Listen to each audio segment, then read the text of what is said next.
Ayan na guys, si Raisa po muna ngayon yung mag-iisa. Para matuto na siya magluto guys, kasi dalagan na yan. Ayan, okay. Tapos gitna mo na sila. Yes guys. Abangan nyo po niyan yung mga susunod namin na Meron tayong cooking. Hindi, sa Philippines. Yan ko pala, rounds ang tawag dito. Paano itong iba ayaw sumama sa vlog? Uubusin na namin ni Raisa itong ulam, bala.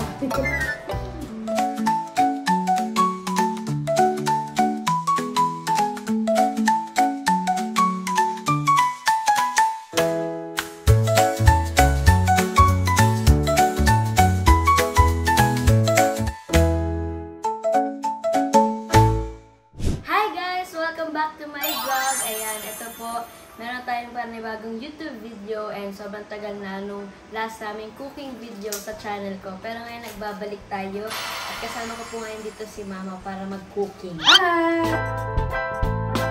Hi! Hello po! Ito yung mga sangkap natin guys. So, meron po tayo ditong 3/4 na chicken. Tapos, meron din po tayong isang papaya. Then, ito po yung ating malunggay, napaka-healthy po nito, kaya ito po yung ating gagamitin. Then, nag-cut na din po ako ng luya, kinat ko siya ng medyo pino, then, meron po tayong 2 sibuyas, tapos, meron din tayong tanglad, syempre, pampalasa po ito, at pampatanggal ng lansa. Then, meron na ding sili na green, pwede rin pong sili na red, kasi mahilig po kami sa maangang. Optional lang po yan, guys. Then, ito po yung ating bawang, kinat ko na din siya ng pino. At syempre, ito po yung the best sa lahat na fresh na gata. Ito po ang ating gagamitin. Isang piraso lang po ito. Then ito po yung ating patis. And mag-a-add din po ako mamaya ng paminta at saka oil.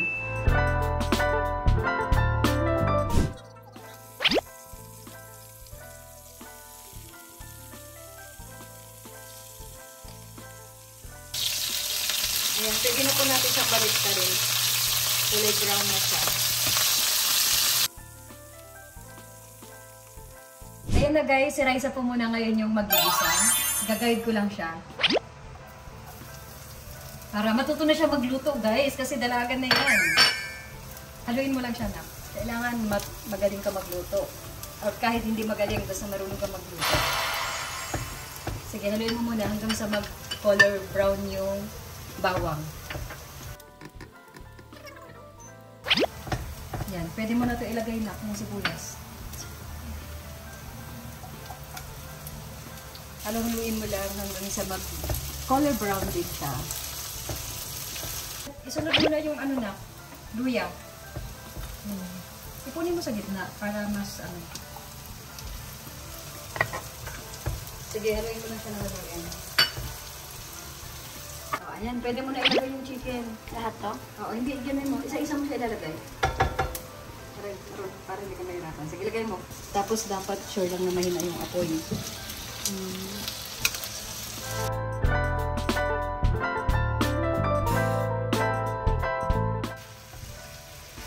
Medyo lakasan na natin konti yung apoy. Yan, okay. Tapos, igitna mo na sila. Hayaan lang natin ng mga 5 seconds para mag-absorb lang yung Ayan na. Ayan. Okay na yan, sabi na. Okay na yan. Color brown na yung chicken at saka yung mga pansahog na. Ngayon naman guys, ilalagay natin tong gata. Ilalagay na natin to be. Ayan po guys, nalagay na natin yung gata. Ang next na natin ngayon ay yung... Ito, ilagay na natin yung tanglad. Tsaka po yung sili na green at tsaka red na sili. Depende, optional lang po ito kasi kami po mahilig po kami sa maanghang. Ayan, lagyan na natin guys yung tanglad. Tapos, sahayaan lang natin yan siyang kumulo. Huwag muna po natin tatakpan. Ayan na po guys, tinuturuan ko po si Raisa magluto. Although marunong na po siya magluto ng ibang luto. Katulad po nung magprito-prito, ganyan. Pero yung mga solid talaga na, na ulam, hindi pa niya masyadong kapisado. So ito, ilagay mo na yung papaya. Lahat na yan. Lahat na yan. Para lumambot na siya. Pwede mo nang takpan. Takpan lang po natin siya guys para lumambot din yung papaya at saka yung mag-absorb talaga yung lasa ng chicken. Ayan, kasi yung papaya mas medyo matigas po siya kumpara mo dun sa sayote. So yan, hintayin lang natin habang pinapalambot natin. Yes, guys. Ayan, check lang po natin guys kung medyo ano na yung sabaw niya. Ayan, malapot na yung sabaw. Tapos haluin lang po natin. Favorite kasi namin din talaga to guys. Mahilig kami sa ginataan. Mahilig din kami sa mga gulay. Kaya ito yung ulam natin ngayon. Abangan nyo po niyan yung mga susunod namin na cooking ni Raisa guys sa kanyang YouTube. Minsan po mag-vlog takeover po siya ng mga luto-luto dito guys sa channel ko. Pag meron tayong cooking series dito sa YouTube ko. Kaya panoorin niyo lang yan guys. Opo, sana supportahan niyo po lahat guys yung aming panibagong series cooking show ni Raisa May. Kwento ko lang po sa inyo kasi noon, dati po, maliit pa po siya noon nung nagluluto kami. So ngayon, dalaga na po si Raisa. So magkakaroon tayo ng bagong format na cooking show dito sa aming mini kitchen. Yes. Diba, Bel? Opo. Ayan, lagay na natin to yung patis. Ito pong patis na to, isang kutsara at kalahati lang po ito. Dapat i-sure lang po natin na hindi maalat. Kasi pag maalat po, hindi na natin magagawa ng paraan. Kaya dapat sakto lang. Tapos, maglagay din po tayo ng paminta. Haluin lang natin din. Ayan. Oo, pwede na no. Ito na. Lalagay na din natin ito guys. Hinaan natin ng konti yung ating apoy. Tapos, ito na yung next natin din. Hindi, ganun mo siya. Ikalat mo siya na. Yan. So, nandito na din po yung ating malunggay. Dapat po hindi ito masyadong lutong-luto para makukuha mo pa din yung vitamins ng gulay. Anong vitamins ba yung nasa malunggay ba? Pampalinaw ng mata, tsaka pampaganda ng buhok. Hindi, sa periodic table, alin doon? Ano na? Sa periodic table, alin doon yung vitamins? Ay, hindi ko alam yun, princess. Nandiyan ko pala. Mamaya guys, sasabahan tayo nila Ate Nicole at sila Nathan Kumain. Ayan. Ayan na, babe, pwede na tayong kumain. Sa totoo lang po, hindi pa talaga kami nag-lunch, tsaka hindi pa kami nag-breakfast. So, browns ang tawag dito. Browns. Ayan. Browns. Browns. Siguro yan, May. Akala niya medal. Browns yun! Ayan, luto. Mali! Brown, kanya kulay. Yes. Ayan na guys, luto na. Pwede na kami kumain. Excited na akong kumain kasi gutom na talaga. Ayan, off na natin. Off. Ayun na guys, luto na yung ating ginataan. Lagyan na natin siya sa ating lalagyan. Serve na natin. Handaan lang guys. Sabaw. Ayan na po guys, kain na tayo. Amen. At magkakamay lang din kami ngayon guys kasi mas masarap pong kumain na nakakamay. Siyempre bago tayo kumain, maghugas muna tayo ng kamay.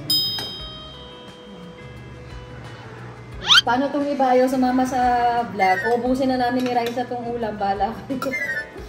Kain na tayo guys. Tingnan natin. Ano lasa? Sakto lang ba siya or matabang?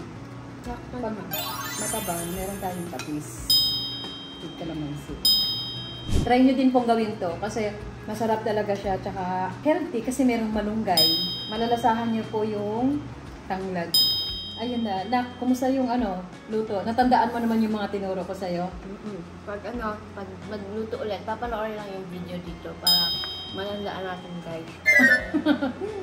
Tsaka iba pa din po talaga yung lutong bahay kasi napaka-healthy at tsaka mas masarap. Kaya dapat po sa lahat po ng kasing edad mo be, marunong din kayo magluto at marunong din kayo sa lahat ng mga gawain bahay. Para naman pag kayo lang, wala kayong nanay, wala kayong katulong, kaya niyong kumilos. O diba? True.